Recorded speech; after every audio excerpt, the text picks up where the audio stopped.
très souvent on oublie que derrière un financement qui est octroyé se trouve en fait l'épargne d'un citoyen.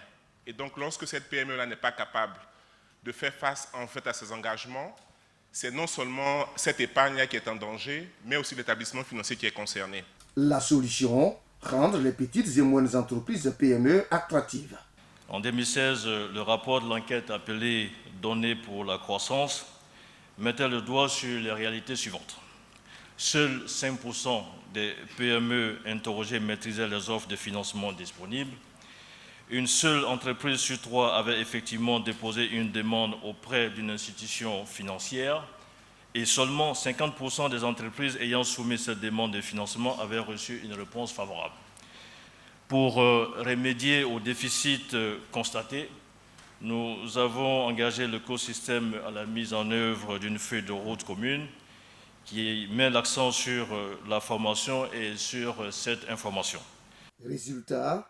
Aujourd'hui, la quasi-totalité des parties prenantes intègrent dans leur programme d'éducation financière et l'accompagnement.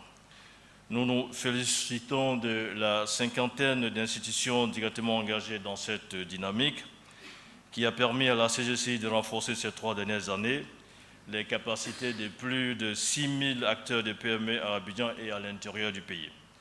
Toutes ces actions ont contribué à faire évaluer l'offre de financement disponible pour les PME, estimée à environ 1 491 milliards de nos francs en 2022.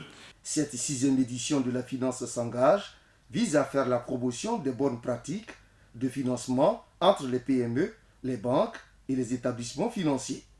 Des actions et efforts sont attendus des PME pour bénéficier à la fois de l'ensemble du dispositif mis en œuvre par l'État et également des initiatives privées telles que la Finance s'engage.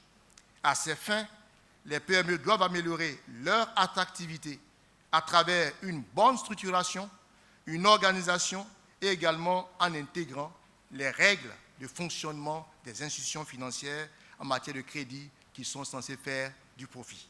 Faire du profit.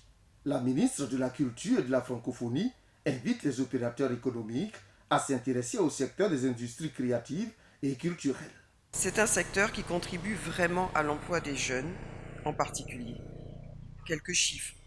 En 2018, on considère que 20% des jeunes de la tranche d'âge de 15 à 29 ans étaient employés du secteur des ICC. Dans cette tranche d'âge, à peu près 45% des femmes. En Côte d'Ivoire, par exemple, il y a 25 sociétés de production qui sont recensées, mais beaucoup plus sont encore malheureusement, ou heureusement, je ne sais pas, dans l'informel. Il est donc plus que temps d'investir dans la créativité, la musique, la littérature, le cinéma, le mode, design, jeux vidéo, art contemporain. Les ICC sont un secteur économique porteur. La Finance s'engage est organisée par la Confédération générale des entreprises de Côte d'Ivoire, CGC, en collaboration avec ES Partners. Ensemble, nous devons travailler à la mise en place de dispositifs innovants, en nous appuyant notamment sur les technologies numériques pour résorber le gap de financement et optimiser la performance de nos entreprises.